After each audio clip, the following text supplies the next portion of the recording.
반갑습니다. 안성덕입니다. 오늘 아침에 문득 지하철을 타고 오면서 어떤 생각이 들었냐면, 우리가 어느 낯선 곳에 가든지 낯선 사람을 만난다는 게 사실은 굉장히 공포감이고 두려움입니다, 실제. 마찬가지로 이 자리에 제가 여기 서서 별 춥지도 않은 사람이 뭔가 여러분들을 향해서 얘기를 한다는 것 자체도 저한테는 굉장히 긴장되고 떨리는 상황입니다. 그런데 생각을 그렇게 했죠. 이런 기회가 주어져서 여러분과 얼굴을 마주하면서 얘기할 수 있는 나한테는 기회고 즐거움이다. 그러면 내가 떨지 말자. 뜬다는 것은 여러분에 대한 부분을 내가 두려움을 가지게 되고 내가 뭔가 또 꼭 잘해야 되겠다 하는 막 그런 마음이 앞서는 부분이 아닐까 하는 생각을 버리면서 그 생각을 중개업이라는 부분하고 연결시켜서 생각을 한번 해봤습니다. 우리가 중개업을 만약 한다고 그러면은 사무실을 연다. 자, 첫째 부분에서 어디서 넣는다고 하는 경우 지역에 대한 선택의 문제도 고민이 될 것이고, 그 다음에 종목에 대한 문제, 내가 아파트를 할 것인가, 토지시장으로 갈 것인가, 상가시장으로 갈 것인가 하는 고민도 생길 겁니다. 근데 어떤 곳으로 가고 무슨 일을 하든 간에 분명히 새로운 상황들, 새로운 사람들을 많이 만나게 될 건데, 막상 오픈하려고 생각하니까 그 부분에 과연 내가 말을 잘할 수 있을까? 전혀 생소한 사람들을 만나는데 과연 내가 얼굴을 붉히지 않고 이 중개업이라는 부분을 제대로 할 수 있을까 하는 고민이 앞서시는 것은 분명할 거라고 생각합니다. 근데 바꿔 생각해 보자고요. 어젯밤에 제가 잠을 못 잤어요, 사실은. 꼭 강의 때문은 아니고. 저도 인생이라는 걸 고민하면서 잠을 못 잤는데, 근데 오늘 내가, 제주도 여행을 가거나, 유럽 여행을 가는 여행 티켓을 끊어놨다고 생각했으면 또 잠을 못 잤겠죠. 같이 설레니까. 역설적으로 가자는 생각이었습니다, 제 생각이. 중개업도 여행이라고 생각해보자. 새롭게 시작하고, 새로운 지역에 가고, 새로운 사람을 만났는데, 꼭 두려워할 할 일인가? 우리가 여행 가면서, 비행기 타는데 비행기 떨어질까봐 걱정합니까? 가서 외국인 만나면 어떻게 할까? 무서워 도망칩니까? 새로운 곳에 가서 새로운 사람을 만난다는 그 설렘이 사실은 가득하잖아요. 그와 마찬가지로 중개업에 지금 시작하는, 우리 지금 하고 계신 선배님들은 그냥 흘러들으시기 바랍니다. 시작하는 우리 첫 발을 내디디려고 하는 입장에서 보면 아마 온갖 생각이 다 들 거예요. 두려움이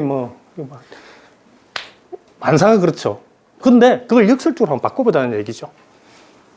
두려움을 버리고 내 여행 간다. 중개업이라는 여행을 시작한다. 이걸 시작을 하니까 정말 새로운 곳에서 새로운 사람을 만나는 설렘이 가득하다. 하면 이 떨림이 좀 가라앉지 않을까.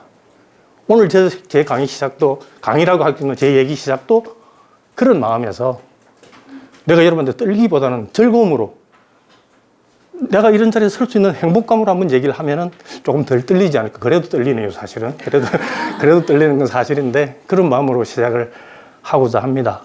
저는, 여기 이제 인생 선배님들도 계시긴 합니다만은 돌이켜보니까 벌써 이제 제가 이제 내년부터 정말 본격적으로 절실한 마음으로 중개업이라는 걸 한번 제대로 해보고자 하는 생각을 간절하게 갖고 있는데, 세월로 따져보니까 딱 40년이네요, 제가. 79년도에 대학 1학년이었으니까, 내년도, 그러니까 대학을 입학한 지가 딱 40년째가 되는 2019년이 되네요. 40년이라는 세월이 이렇게 순간적으로 지나갔는지 저도 모르겠습니다. 79년도에 대학을 입학을 해가지고 아마 우리 선배님들 다 느끼시기로는 객동의 시절이었지 않습니까?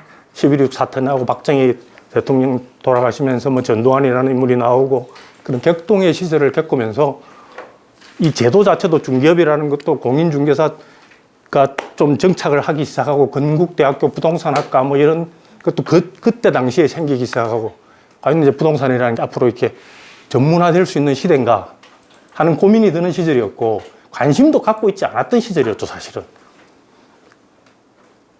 물론 요즘은 조금 다른 것 같아요. 부동산학과가 생기고 대학을 졸업하고 군대를 갔다 와서 첫 발을 공인중개업이라는 중개사 세상에 뛰어드는 젊은이도 있는 것 같기는 합니다만은 실제 우리가 이것이 직업이라고 인정받고 내 인생의 진로라고 인정받으려고 그러면은 선택의 문제에 있어서 자의적인 선택이 돼야 되는데 사실 우리 중개업 시장이 대부분 타의적 선택이라는 거죠. 어쩔 수 없이 직업의 선택 문제에 있어서 타의적 선택이다 보니까 은행 지점장님 하셨다가도, 대기업에 근무하셨다가도, 이렇게 어떻게 보면 다른 선택의 여지의 부분에서 좀 밀려서 중개업 시장에 들어온 부분도 있다는 거죠. 젊은이들도 마찬가지인 것 같아요. 처음부터 내가 부동산 중개사무소에 실장으로, 이사로, 과장으로, 부장으로 들어오겠다는 목표를 가지고 부동산학을 공부했거나 부동산 관련 학과를 나온 친구는 별로 없을 거라고 사실 생각해요. 근데 결국 선택하는 문제는 선택의 폭이 직장을 잡는 문제나 이런 고민이 생기다 보니까 선택의 폭이 밀리다 보니까 중개업 시장까지 들어온 현재까지 시장인 것 같아요. 그 얘기가 역설적으로 생각해 보니까 뭔 얘기냐. 결국 중개업은 현재도 젊은이가 어리게 태어나서 초, 중, 고를 거쳐서 대학을 거쳐서 하나의 직업군으로 선택하는 과정 속에서 부모들이 권유하거나 본인이 목표를 설정하고 가는 직업이 아니라는 겁니다. 그 점에 대해서 우리가 이 업계에 들어오는 우리 자신들 입장에서도 과연 내가 이 직업이라는 데한 자부심이나 긍정적인 요인을 갖고 있느냐 하는 부분은 각자가 조금씩은 고민해 봐야 될 문제가 아닌가 하는 생각이 사실은 제 자신한테 들었고, 우리가 지금 네오비에서 공부하는 과정 중에서 참 좋은 과정인 것 같아요. 제가 느끼면서 저를 다시 한번 돌아보고 재점검을 하고, 중개업 시장에 내가 왜 들어와서 이게 부동산 중개업, 누가 기다려주나요? 제가 우리 다 대표님들이 이제 부동산 자리 한번 알아보신다고 나름 알아도 보고 이렇게 했을 거예요. 근데 어디서 우리 돈 벌어준다 빨리 오십시오. 당신놈에게 돈 많이 법니다. 기다리고 있는 자리 있습니까? 없어요. 당신 부동산에 대해서 능력 좋네. 많이 안 해. 우리 집에 꼭 오세요. 하는 사람 있습니까? 없어요. 그게 지금 냉정한 현실이고, 지하철을 타고 오다 보니까 오늘도 에듀윌 광고판을 봤습니다. 해마다 몇만 명씩 합격시키는 최다수 합격자. 그걸 가만히 생각해 보니까, 나는 앞으로도 나이가 들어도 40년 시절이라는 젊은 시절을 보냈긴 했지만은, 앞으로 나는 30년도 더 하겠다. 이런 생각을 갖고 다시 뛰어드는데, 가만히 생각해 한 해에 2만 명씩 합격자가 나오면 앞으로 내 사는 30년 동안 60만 명의 합격자가 생기는 거예요. 그러면 순환적인 구조로 사람이 이제 빠지기도 하겠지만은, 과연 이 시장에서 정말 이런 시장에서 내가 선택의 문제에서 고민하는 이런 시장에서 살아남을 수 있을 것인가 하는 생각이 정말 냉정하게 들더라고요. 근데 저는 저 나름대로, 과거의 전례 자체가 조금은 이제 이게 건설업 쪽이었고, 부동산하고 관련되는 일을 하다 보니까, 제가 자신있게 생각할 수 있는 부분은 뭐냐면, 우리 시행개발업을 하다 보면 지주작업이라는 게 있습니다. 토지, 이제 땅을 사서 아파트를 짓기 위해서 땅을 사야 되니까, 그게 시작했던 게 이제 사실 20대 후반부터 들어갔던 회사가 이제 관련되는 30대 초반부터가 이제 그런 쪽의 회사일이 되다 보니까, 어저께 제가 이제 지금 근무하고 있는 사무실의 회장님께 마지막 마무리라는 부분으로 정리를 하고, 월요일 날 가서 이제 인수인계를 하면은 저는 정말 새로운 곳으로 도전을 합니다. 근데 그 일 자체도 여러분한테 말씀드리면은 뻔히 알고 있는 현장입니다. 서울에서는 굉장히 복맞은 현장인데, 그게 지금 저희 지향하는 회장님께서 거의 10몇 년째 발목이 잡혀서 굉장히 고전을 하고 있는 현장이고, 심지어는 재작년 같은 경우에는 최순실이 꺼내도 같이 연루되어 있는 정도로 그런 정도의 시장입니다. 유명하다는, 우리 국가적인 땅으로 유명한 데는 구룡마을이라는 데가 있는데, 그쪽은 사적인 무덤이 한 마을이 하나 더 있습니다. 신문 보면 나옵니다. 근데 그런 일을 할 때 제가 20, 30대 초반하고 중반에 지주 작업을 한다고 할 때, 그때 당시는 지금은 계획관리지역 이런 표현을 하는데, 그때는 준농림지역이라 그래가지고 지구 단위 계획 세워가지고 이제 아파트를 짓고 하던 시절인데, 정말 그 시골에 가면은 준농림지역 땅 사기 위해서 시골 노인네들하고 그 지주분들 거의 농사철마다 가서 막걸리 먹고 같이 밤에 놀아주고 하는 게 일이었거든요. 사실 지구 작업이라는 게. 결국 그게 뭐냐, 사람의 관계에서 소통에 대한 관계라는 거죠. 그러다 보니까 이제 그 지주를 다 파악할 수가 없잖아요. 그때 당시 생각해 보면 파악할 수가 없다 보니까, 지금이야 그래도 등기부등본이 많이 이제 이렇게 업그레이드가 돼가지고 지금 현재 실소유주의 주소라든지 이런 게 많이 업그레이드 됐죠. 한 30년 전에는, 25년 전에는 그러지를 못했어요, 사실은. 그러다 보니까 이제 그 동네에 이제 계시는 복덕방 하시는 할아버지들 계시죠. 그분들을 통해서 이제 지주 작업을 이렇게 연결을 합니다. 그때 이제 제가 부동산이 돈 되는구나 하는 생각을 그때 잠깐 했던 것 같아요. 우리가 회사를 하면서 그 동네 분들한테 세 분의 중개인, 그때 당시로 보면 중개인이었을 것 같아요. 중개사는 아니었던 것 같아요. 노인네 세 분이었는데 그분들한테 착수금 1억 5천씩 줬어요. 25년 전에. 성공하면 다시 1억 5천 더 주기라고. 그때 규모가 좀 컸습니다. 그때 당시에 아파트 규모가 이제 계획 규모가 4,500세대 정도였는데 한 30년 전에 시골에서 4,500세대 난리 났었습니다, 사실은. 1차가 한 2,000세대 했었고, 그리고 사고가 나면서 2차가 이제 시공사로 넘겨주고 빠졌는데, 그때 기억 중에서 이제 우리가 중개업을 하다 보면 비슷한 과정을 느낄 수가 있는 부분이 있을 것 같아요. 우리 보통 표현을 이렇게 하잖아요. 좋은 말 중에 참 인간적이다, 사람 좋다, 이렇게 표현을 하는데, 이 인간이라는 말을 잘못 써버리면 굉장히 나쁜 표현이잖아요. 사람들, 외부 사람들 얘기 들어보면 중개업 하는 인간들, 부동산 하는 인간들 치고 이런 말들을 참 많이 붙이더라고요. 그리고 부부 사이 안 좋은 사람들 뭐라 그래요? 자기 남편 보고 저 인간, 이 인간. 그러잖아요. 참 좋은 말인데, 인간이라는 말이 굉장히 좋은 말인데. 근데 정말 저도 그 지도 작업을 하면서 인간 같지 않은 사람들 많이 봤습니다. 그 돈의 그 부분이 한 분 좀 불행한 일이었는데, 그 노인된 분이 한 분이 그 시골 땅에 자기, 그러니까 여동생 남편이죠. 그러니까 뭐라고 그러지? 그 뭐가 되지? 매제가 되나? 매제가 이제 부산에 살았는데, 거기에 땅을 투자를 해가 갖고 있었어. 근데 이제 우리 사업구역내에 들어갔어요. 들어갔는데, 그때만 땅값이 굉장히 쌌죠. 굉장히 쌌을 시절인데도 이제, 그거나 규모가 좀 크다 보니까, 방대하다 보니까. 그분이 오늘 이 얘기를 하고 있는 건 아닌데, 그분이 이제 그 돈에 대한 사람이 우리가 돈에 대한 부분이 결국 중개업도 돈에 관련되는 부분이다 보니까, 저희들 이제 협상을 합니다. 이제 직접 가서 이제 마지막 계약서를 쓰기 전에 이제, 그 시행사업은 특히 한 가지 제일 중요한 게 부분이 토지대의 지급이 그 동시지급입니다. 그러니까 만약에 100명의 주주가 있다. 100명의 주주가 있는데 이 사람 하나 사고 이 사람 하나 사고 그때 계약금 지급하거나 그런 일은 못 합니다. 절대. 하면 큰일 나버려요. 그래서 일단 그 매도 동의서 및 가계약서를 작성을 하고 동시에 며칠 날까지 돈이 집행되지 않으면 이 계약은 무효로 한다는 조건으로, 그리고 그 계약서가 그러니까 우리가 사업을 진행할 수 있는 그때마다 법규마다 다르지만은 뭐 90% 동의든 80% 동의든 그 시점까지 됐을 때 계약금이 쏘아져야 사업이 문제가 없는데, 만약에 한두 사람한테 이렇게 지급을 해버리면은 그 다음 사람은 절대 그 가격에 안 팔죠, 당연히. 발목을 뽑고 안 하는데. 근데 그 약간 얘기하려는 그 노인네분이 그때 당시에 제 기억으로는 한 70대 중반쯤 되지 않았나 싶은데, 그 여동생의 땅을 가지고 이제 자기가 관리다 한다. 매도의 권한은 뭐 우리 동생은 내 시키는 대로, 매제는 내가 하자는 대로 한다. 땅값하고 이런 것도 내하고 협상을 하면 된다. 이런 얘기를 했었어요. 그래서 어떻게 뭐 저희들 입장에서는 그렇죠. 목표 자체는 땅을 사는 게 목표니까. 그러면서 이제 그 다음에 나오는 게 결국은 얘기가 땅값이 만일에 이제 뭐 10만 원이다. 그러면은 20만 원으로 하자. 10만 원은 자기한테 챙겨달라. 이런 얘기입니다. 쉽게 말하자면. 이제는 이런 얘기였는데, 근데 저희들은 목표가 이제 땅 사는 게 목표였으니까, 그리고 전체적인 예산 이제 토지대를 구성하는 그 포지션이 있지 않습니까? 그러다 보니까 뭐 그 범위에 드러나는 건 무조건 오케이입니다. 그냥. 이렇게. 그런데 그건 이면으로 나중에까지 절대 공개가 되지 않는 문제죠. 내부적인 문제가 되는 거고. 근데. 그래서 계약이 이루어지고 토지 집행이 사실은 다 됐어요. 근데 제가 마음적으로 굉장히 불편했던 게, 일주일 뒤에 부고장이 날라오는데 그 영감님이 돌아가셨어요.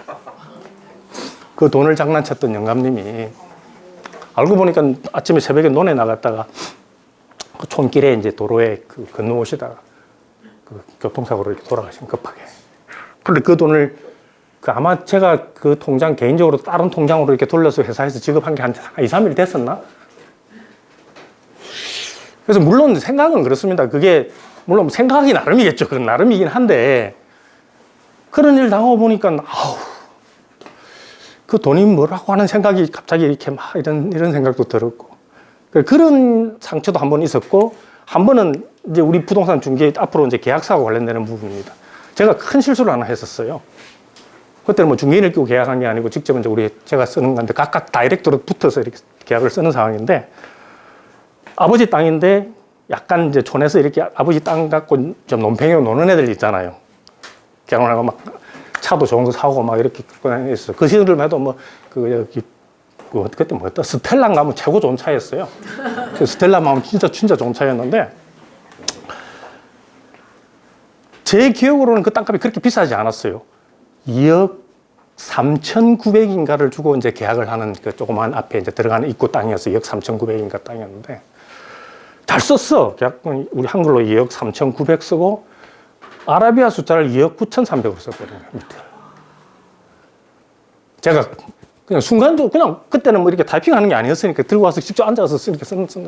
그러니까 막 룰루랄라 오늘 계약 한 건 했다고 좋다고 이제 회사에 이제 계약서 하나 들어갈 때마다 이제 또 시공사하고 이제 그때 당시에는 신탁 사업이 아니었습니다. 지금은 다 대부분 다 신탁 사업이지만은 그때는 신탁 사업이 아니고 시공사하고 다이렉트로 바로 진행하는 일인데, 물론 나중에는 이제 그때 당시 문제가 됐던 한국 토지 신탁, 한국 부동산, 지금 다 날아갔습니다. 다 날아가고 다 바뀌었는데, 마지막에 한국 부동산 신탁하고 맺어져서 진행된 일이긴 하지만, 그때 당시 계약할 당시에는 부동산 신탁하고 신탁 약정은 안 됐을 상황이었어요. 그러다 보니까 돈 집행이 직접 시공사가 내려와서 계약서 들어오고 날짜 정해지면 집행을 하던 상황이었거든요. 자기들 입찰에서 바로 진행하는 상황이었으니까. 그럼 거꾸로 이제 만일에 토지대를 업을 한다든지 하면 이제 뒤로 백마진으로 이제 조절을 하는 시절. 넣고 2억 3,900짜리를 밑에 2억 9,300 계약을 집행하려다 보니까 집행을 하겠다는 날짜에 이 친구가 연락이 온 거야. 그것도 술을 한 잔 먹고. 술 먹은 목소리야. 사무실 전화를 해가지고, 아, 이 학기야 못하겠다. 나 자빠르지 버리는 거야. 못하겠다. 아, 뭐냐고 계약서 다 썼는데 무슨 소리 하느냐. 2억 9,300 넣으래. 그래, 그때 부랴부랴 계약서를 꺼내보니까 제가 그 실수를 했더라는 거죠. 그러면 이제 사업이, 그 하나 때문에 잘못하면 사업이 진행이 안 되는 그런 위험한 그런 상황이었어요. 야, 이건 도대체 해결할 방법이 없는 거야. 아버지는 알아. 그 친구도 모르는 건 아니야. 내용은 정확히 알아. 근데 이제 티를 잡은 거죠. 우리가 만약에 확인 설명서 하나, 제가 우리 중개 일기 하나 써놓은 것도 있습니다만, 확인 설명서를 갖다가 관리비 포함해갖고 중개 수수료를 때려놨어요. 중개업자, 강남 중개업자가. 근데 중개업자 참 안타깝긴 하던데, 이준희 대표님 글자 보셨죠? 그 내용, 그죠? 근데 이제 그런 상황을 저도 이제 그렇게 직접적으로 이제 그런 상황이 되니까 어떻게 해요? 회사에서 난리 났죠. 다 집행을 지금 할 타이밍인데, 내일 아침이면 다 쏘기로 하고, 오늘 마지막 점검하고 있는데, 자료 점검하고 있는데, 어디 나가고 쫙 계속 확인하고 다 하고 있는 상황인데. 와, 밤에 촌으로 내려갔죠. 막 달려 내려갔죠. 우리 직원 한 명하고 둘이서 그 친구 집에 자주 들렀던 젊은 친구 하나. 술을 진짜 그 당시 막걸리를 많이 먹은 것 같아요. 채워라. 이거 필요 없다 이거야. 자기는 이 계약서상에 2억 9,300을 주장해도 된다는 거야. 내놓으라는 거야. 자기 아버지 나이 드신 아버님은 옆에서 좀 미안하다는 뜻이 이렇게 서 계시는데 아들은 그 억지를 부리더라고. 사실은 이게 예차에서 그 얘기는 너무 길면 해결은 했습니다. 해결했는데 그때 스탈레 한 대 사줬습니다. 결국. 그때 2천 몇백만 원 하는 스텔라를 한 대 사줬어요. 그러고는 계약서를 다시 2,300, 900으로 고쳐 쓰고 우리는 경비 처리하고 지금으로 치면 나도 심할상계 쓰고 이렇게 이제 그렇게 했던 그 상황이 또 한 건 있었는데, 그래서 앞으로 중개업을 하시다 보면 지금이야 이제 타이핑을 하고 검증할 수 있는 시간 타이밍이 좀 많으니까 그런 실수는 없지 않을까 하는 생각은 합니다. 그게 이제 제가 이제 쭉 그 과정 속에서 겪었던 시행 지주 작업을 하다 보면은 참 또 안타까웠던 게 뭐냐면은, 지금도 제가 만약에 누가 시행사, 지금 이제 우리 분들은 다 느끼겠지만 우리 이제 알박기라든지 이제 그런 거 아시잖아요. 다 아는 용어잖아요. 진짜 알박기가 하나 있었거든요. 마지막 설계가 어떻게 그려졌냐면은 요 가운데 이 땅을 넣어놓고 여기서 이렇게 들어가는 길 3m 폭 내주고 이렇게 아파트 단지를 만들었어요. 설계도 결국. 그리고 그 땅을 우리 그 시골에 가시다 보면 아파트들 보면은 아파트 단지가 있는데 이렇게 옹백을 쳐가지고 옆에 한 뒤씩 남은 거 있습니다. 그 다 대부분 알박기인데 시행사들이 안 사드리고 엿먹어와라 하고 진행한 것들이에요, 대부분. 자기들은 자 아파트 단지 들어가는 초입이니까 여기 내 안 팔고 상가 지으면 좋겠다. 누군 아는 얘기죠. 그게 안 파는 거죠. 그러면 시행사 입장에서 그렇게 할 수는 없잖아요. 근데 꼭 설계도면서 빠질 수 있으면 빼버린다는 거죠. 근데 그 하나를 빼므로 해서 전체 사업성이라든지 공기라든지 이런 게 문제가 되면은 결국 끝까지 버티는 사람 거는 사줘요. 그 이 사람도 마지막에 5배 줬어, 5배. 5배 줬어요, 결국은. 우리는 노 했는데, 시공사에서 주래. 땅 몇 평 안 내게 주래. 사업 늦어지고, 옹백치고, 그거 하면 공사하기가 너무 귀찮아서 안 되는데, 비용음 차치하고라도. 그렇게 해결했는데, 근데 이제 제가 처음 가서 그 시골 분들, 순박한 분들 막 대화를 할 때, 고마웠던 분들이 처음에 우리가 책, 만약에 여기가 땅값이 평균 우리 전체 20만 원 기준으로 매입을 하자. 진짜 땅값을 하자. 잡았으면은 10만 원부터 출발하겠죠, 이제 따지고 보면은. 그렇게 출발을 합니다.